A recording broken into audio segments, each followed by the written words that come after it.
জামাত শিবিরের বিরুদ্ধে যাওয়ায় বিরোধিতা করার কঠিন শিক্ষা পাচ্ছে আসিফ মাহমুদ। দর্শক, আহ আসিফের অধঃপতন সেদিন শুরু হয়েছে যেদিন প্রথম আলো ডেইলি স্টার খপ্পরে পড়েছে এবং শিবিরকে বিলিটল করার উদ্যোগ নিয়েছে, জামাতকে অসম্মান করার উদ্যোগ নিয়েছে। ওই দিন থেকে ওর পতন শুরু হয়েছে। এখন যা ঘটেছে, আমি যেটা বিশ্লেষণ করতে যাচ্ছি, এর সরল অর্থ হচ্ছে আসিফের পথ প্রায় শেষ। এত সহজ না, আসিফ নিশ্চিত ধরা খাচ্ছে। মানে আসিফ সবচেয়ে কঠিন পরিণতিতে পড়বেন, মাহফুজও করবেন কি, এনসিপিতেও জায়গা পাবেন আসিফ এবং উপদেষ্টা পদও থাকবে না।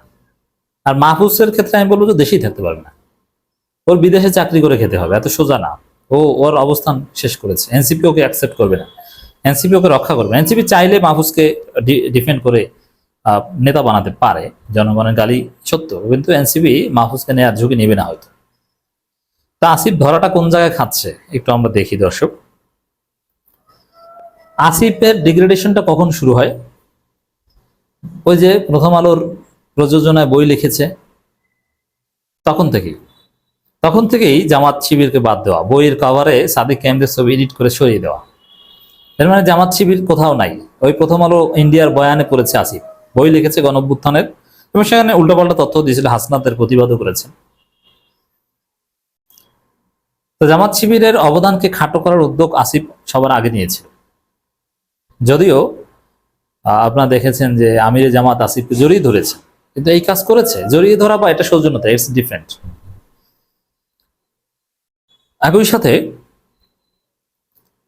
মাহফুজের বা দিল্লির যে বয়ান, যে পিন্ডি বা পাকিস্তানপন্থী, এটাকে আসিফ নিজে সমর্থন দিয়েছে, যে আমরা দিল্লির হাত থেকে পিন্ডির গোলামি করার জন্য স্বাধীন করে নি দেশ। এর মানে জামাত পিন্ডির গোলামি করছে, পাকিস্তানে গোলামি করছে, তাদের হাতে দেওয়া যাবে না, অর্থ হচ্ছে এটা। এবার দুবি করছে। এবং এই আসিফ এই যে কতটা বাটপার আপনি দেখেন, লেটেস্ট একটা বাটপারি বলি, এই কারণেই তার ধ্বংস অনিবার্য। এই আসিফ ধরা পড়বে, আপনি নিশ্চিত থাকেন। কিভাবে ধরা পড়বে? এরকম অপরাধ জেলও থাকতে পারে। একজন শহীদ হয়েছে, তার জানাজা হয়েছে শহীদ মিনারে। সেখানে শিবিরের ঢাকা বিশ্ববিদ্যালয়ের সাবেক সভাপতি, বর্তমান শিবিরের কেন্দ্রীয় নেতা সাদিক কায়েম জানাজা ইমামতি করেছেন, আবেগ ঘন ইমামতি। এটা সোশ্যাল মিডিয়ায় ভাইরাল হয়েছে। সাদিকের যে কান্না, আমার স্নেহের ছোট ভাই সাদিকের যে আবেগ, সাদিকের যে খুলুসিয়াত, সাদিক কায়েমের যে নির্লোভ মানসিকতা, এটা জাতিকে মুগ্ধ করেছে। এর মানে জানা যায় সবচেয়ে আকর্ষণীয় দিকই ছিল এটা, যে সাদিক কায়েমের সেই ইমোশনাল ইমামতি, তার কান্না, চোখ থেকে ঝরঝর করে পানি পড়ছে, এভাবে কান্না, এটা অভিনয় হতে পারে না। হাসনাত আব্দুল্লাহ ছেলেটাও ভালো, এভাবে কান্না করে। এভাবে কান্না করতে পারাটা এটা বড় খুলুসিয়তের প্রমাণ। এটা হাদিসেও আছে, যার কান্না আসে, চোখ থেকে পানি পড়ে, তার দিল নরম। এটা সিনেমার সেই ঔষধ দিয়ে চোখের পানি পড়ানো নয়, এটা আল্লাহর সাথে সম্পর্কিত, তাকওয়ার সাথে সম্পর্কিত। এত সুন্দর ঘটনা আসিফ মাহমুদ ফেসবুকে পড়েছেন, তিনি নিজেও জানাজায় গিয়েছেন, সেখানে সাদিক খান বক্তব্য দিয়েছেন, ইমামতি করেছেন। মানে জামাত শিবিরের লোকজনের ছবি নাই, শুধু তার নিজের বলয়ের লোকজনের ছবি দিয়ে ফেসবুক পোস্ট দিয়েছে। মানে সব জায়গায় তার বইতে সাদিক খানদের ছবি থাকে না, এডিট করে সরিয়ে দেওয়া হয়। আবার জানাজা গেলে সেখানে ওদেরটা বাদ দিয়ে ছবি দেওয়া হয়। এই হচ্ছে বাটপারি আসিফ মাহমুদের, বুঝতে পারছেন? তো এটা নতুন না, এটা ওই প্রথম আলো ডেইলি স্টার খবরে যখন পড়েছেন, প্রথম আলো বই লিখে দিয়েছে। আসিফ কি বই লেখার সময় পায় নাকি? না, ওটা মতিউর রহমানও লিখে দিয়েছে, ইন্ডিয়া লিখে দিয়েছে। মানে এই 24-এর গণঅভ্যুত্থানের ন্যারেটিভ নির্মাণ করছে, যেখান থেকে জামাত শিবিরকে বাদ দেওয়া হবে। এটা আসিফ প্রথম শুরু করেছে, ইন্ডিয়ার পরামর্শ। যদিও আগে এটা সম্ভব নয়, ডিজিটাল যুগ, সবকিছু রেকর্ড আছে, ছবি আছে। ছবি বাদ দিলে তো ধরা পড়ে যায় যে ছবি তুমি বাদ দিয়েছো, তুমি বিতর্কিত হচ্ছে এখানে।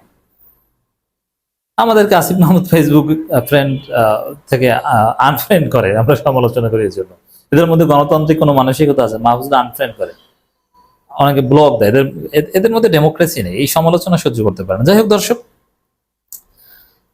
তা আসিফের পথ কেন প্রায় শেষ সেটা আপনাদেরকে দেখাই দর্শক। খবর, আসিফ মাহমুদের সাবেক এপিএস এর দেশ থেকে নিষেধাজ্ঞা, তার এনআইডি লকড। এনআইডি লক কেন করা হয় আপনি জানেন? গ্রেপ্তার আওয়ামী লীগের বড় বড় নেতাদেরও কিন্তু সবার এনআইডি লক না, শেখ পরিবারের কয়েকজনের এনআইডি লক, এনআইডি লক করা হয়েছে। শত শত কোটি টাকা দুর্নীতি করেছে আসিফের এপিএস। এখন এনআইডি লক করার মতো অপরাধ করেছে, দেশটাকে নিষেধাজ্ঞা দিয়েছে, এত অঘটন ঘটিয়েছে, কার পাওয়ারে? ফেরেশতাদের পাওয়ারে, আসমানি পাওয়ারে, না জিনের পাওয়ারে? না, এটা আসিফ মাহমুদের পাওয়ারে। এখন তার এপিএস এইভাবে ধরা পড়া, সুরঞ্জিত সেনগুপ্তের কথা মনে আছে না? তার এপিএস এভাবে ধরা পড়া, এর অর্থ হচ্ছে আসিফ মাহমুদ ধরা পড়ছে, এই দুর্নীতি আসিফ মাহমুদ করেছে। তো এপিএস কে যখন ডিম দেওয়া হবে তখন তিনি আসিফের নাম বলবেন, এবং ইন রিয়ালিটি আসিফ এগুলো সব জানতো, এবং আসিফ নিজেই এই দুর্নীতি করেছে। শত শত কোটি টাকা আসিফ ইনকাম করেছেন। সামনে নির্বাচন করতে হবে না, তার বাবার মধ্যে মসজিদ মাদ্রাসায় তার বাবা তো বলে দিয়েছেন যে নির্বাচন করবে, এটা দিলাম। রাজনীতি করছেন, এইভাবে বাটপারি করে তো আর টিকা যায় না ভাই। এগুলো জুলকারনাইন সাইদের কাছে আর অনেকের কাছে অনেক প্রমাণ আছে কোথায় কি দুর্নীতি করেছে। এই আসিফের সাবেক এপিএস মোয়াজ্জেমের দুর্নীতির মাধ্যমেই আসিফ ধরা পড়বে, আসিফকে আটকানোর বন্দোবস্ত চলছে, রোদকের জালে আটকা পড়বে। বিএনপি পন্থী লোকজনই বেশি তদন্ত সংস্থায়। এখন এটা হাসিনের যুগ না যে আপনি সবকিছু পাওয়ার ব্যবহার করে তদন্ত উল্টে দিবেন, না। This is new Bangladesh, Bangladesh 2.0।